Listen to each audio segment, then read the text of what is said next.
Hello everyone. तो आज हम हमारे इस यूट्यूब चैनल पे डिस्कस करने वाले हैं क्लास 11 का एक मोस्ट इम्पोर्टेंट चैप्टर का एक टॉपिक जो कि हमारा होने वाला है ब्रायोफाइट का लाइफ साइकिल। जैसे कि आप लोगों को पता है किंगडम प्लांट में हमारे 5 डिवीजन आते हैं: एल्गी, ब्रायोफाइट, टेरिडोफाइट, जिम्नोस्पर्म और एंजियोस्पर्म। तो हमारे सेकंड नंबर पे आने वाले डिवीजन की लाइफ साइकिल आज हम इस यूट्यूब चैनल पे डिस्कस करने वाले। आई होप आप इसको बहुत ही अच्छे से ध्यान से समझेंगे और अपने इस टॉपिक को अच्छी तरीके से क्लियर करके चलेंगे। तो हम क्या करेंगे, पहले मैं यहाँ पे सब कुछ नोट कर देती हूँ और फिर हम एक एक करके जो लाइफ साइकिल में आती है चीज़ें उनको हम वन बाय वन अच्छी तरीके से समझते हुए चलेंगे।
तो अब हम डिस्कस करेंगे ब्रायोफाइट की लाइफ साइकिल को पॉइंट बाय पॉइंट।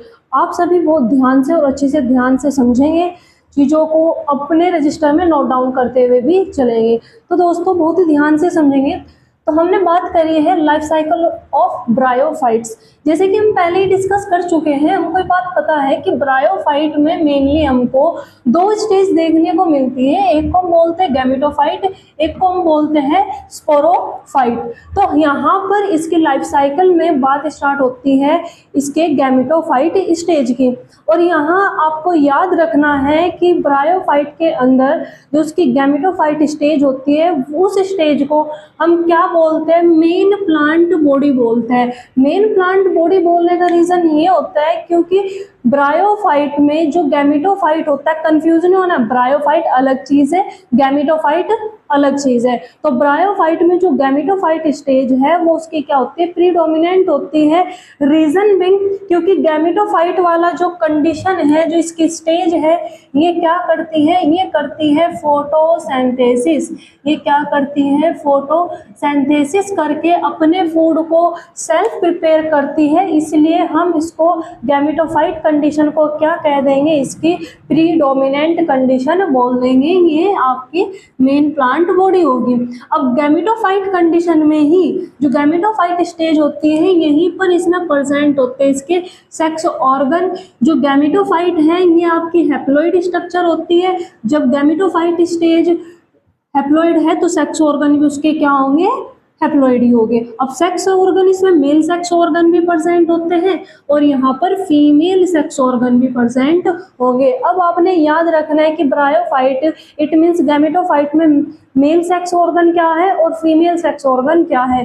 तो मेल सेक्स ऑर्गन को हम बोल देंगे एंथ्रेडियम और फीमेल सेक्स ऑर्गन को हम बोल देंगे आर्केगोनियम। ये क्या है, ये दोनों हैं ब्रायोफाइट में male sex sex organ, male sex organ और फीमेल सेक्स ऑर्गन। अब ये जो सेक्स ऑर्गन है ये दोनों ही कैसे होंगे, मल्टी सेलुलर होंगे। मल्टी सेलुलर का मतलब क्या हो जाएगा कि ये ऑर्गन बहुत सारी कोशिकाओं से मिलकर बने होंगे।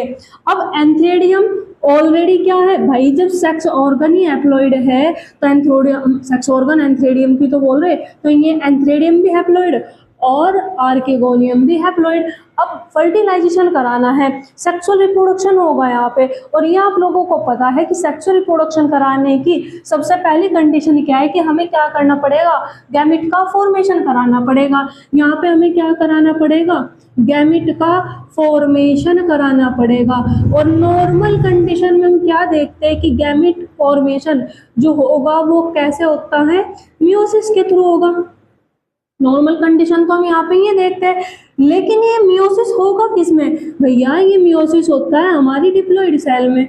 मियोसिस किस में होता है, डिप्लॉइड सेल में होगा। लेकिन यहाँ पर तो जो सेक्स ऑर्गन है में ऑलरेडी कैसे है, हैप्लॉइड है, तो यहाँ पर मियोसिस नहीं होगा। यहाँ पर जो सेक्स और जो गैमेट का फॉर्मेशन है वो किसके थ्रू होगा, वो होगा माइटोसिस के थ्रू। तो एंथ्रेडियम माइटोसिस करके क्या बनाएगा, मेल गैमेट बनाएगा, जिसको हम क्या बोलते हैं, एंथ्रोजोइड बोलते हैं। इसका नाम क्या हो जाएगा, एंथ्रोजोइड हो जाएगा। जो फीमेल सेक्स ऑर्गन है किसका फॉर्मेशन करेगा, एग का फॉर्मेशन करेगा, एंथ्रोजोइड बोल देंगे इसको हम बोल देंगे एंथ्रोजोइड। आर्केगोनियम में किसका फॉर्मेशन होगा, एग का फॉर्मेशन होगा। फिर ये दोनों हमारे क्या बनेंगे, गैमेट्स बनेंगे, ये मेल गैमेट और ये, तो ये जो मेल गैमेट है जिसको हम एंथ्रोजोइड बोलते हैं, जो फीमेल, ये जो हमारा फीमेल गैमेट है जिसको हम एग बोलते हैं, इन दोनों गैमेट्स का फर्टिलाइजेशन होगा कहाँ पर, वाटर में। फर्टिलाइजेशन का मतलब बहुत इजी टर्म है, बहुत पहले से आप समझ चुके हो, पढ़ चुके हैं। फर्टिलाइजेशन का मतलब हो जाएगा कि मेल गैमेट और फीमेल गैमेट जब आपस में मिलते हैं, इनके मिलने की प्रोसेस को ही हम फर्टिलाइजेशन बोलते हैं। तो यहाँ पर ब्रायोफाइट में मेल गैमेट और फीमेल गैमेट का जो फर्टिलाइजेशन है वो कहाँ पे होगा, वाटर के अंदर होगा। फर्टिलाइजेशन के बाद हमारे पास यहाँ पर एक डिप्लॉइड स्टेज मिलेगी जिसको हम क्या बोलते हैं, जाइगोट बोलते हैं। जाइगोट डेवलप करेगा एम्ब्रियो में, जो कि अगेन एक डिप्लॉइड स्टेज होगी, और एम्ब्रियो डेवलप कर जाता है स्पोरोफाइट में। इट मीन्स जो हम बोलते हैं ब्रायोफाइट में दो स्टेज देखने को मिलती है, गैमेटोफाइट और स्पोरोफाइट। वो स्पोरोफाइट यहाँ पर एम्ब्रियो से डेवलप करेगा, मतलब कि गैमेटोफाइट से ही स्पोरोफाइट बनता है। अब ये जो स्पोरोफाइट है, स्पोरोफाइट में हमें तीन चीजें देखने को मिलती है। वे तीन चीजें क्या है, इसमें हमें फुट, सीटा और कैप्सूल देखने को मिलेगा। इसमें हमें तीन चीजें देखने को मिलती है। अब तीनों ही कंडीशन क्या हो जाएगी, डिप्लॉइड हो जाएगी।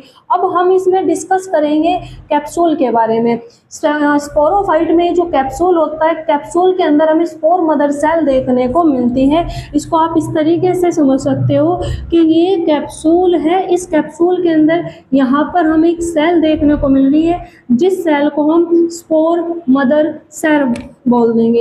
इस सेल को हम क्या बोल देंगे, स्पोर मदर सेल। ये स्पोर मदर सेल अगेन आपकी कैसी होती है, डिप्लॉइड होगी। अब जब डिप्लॉइड है तो इसमें मियोसिस पॉसिबल है, तो स्पोर मदर सेल में होगा मियोसिस। और ये स्पोर मदर सेल, भाई मदर सेल कौन सी मदर सेल है, स्पोर, तो ये मदर सेल किसका फॉर्मेशन करेगी, स्पोर का फॉर्मेशन करेगी। तो स्पोर मदर सेल में मियोसिस ओके किसका फॉर्मेशन हो जाता है, स्पोर का फॉर्मेशन हो जाएगा। और यही स्पोर जर्मिनेट करके अगेन किसको डेवलप कर देगा, गैमेटोफाइट को डेवलप कर देगा। तो दोस्तों ये है हमारा ब्रायोफाइट का लाइफ साइकिल। आई होप आपको ये चीजें समझ में आई होगी। ये हमने एनसीईआरटी के पूरे फ्लो चार्ट, पूरे पैरे को एक फ्लो चार्ट में कन्वर्ट कर दिया है। आई होप आप लोगों की समझ में आया होगा। इस सबको आपको अपने रजिस्टर में नोट डाउन करना है और एक बार इसको अच्छी तरीके से रिवाइज कर लेना, एंड आई होप आपके ये याद हो जाएगा। Thank you so much for watching me.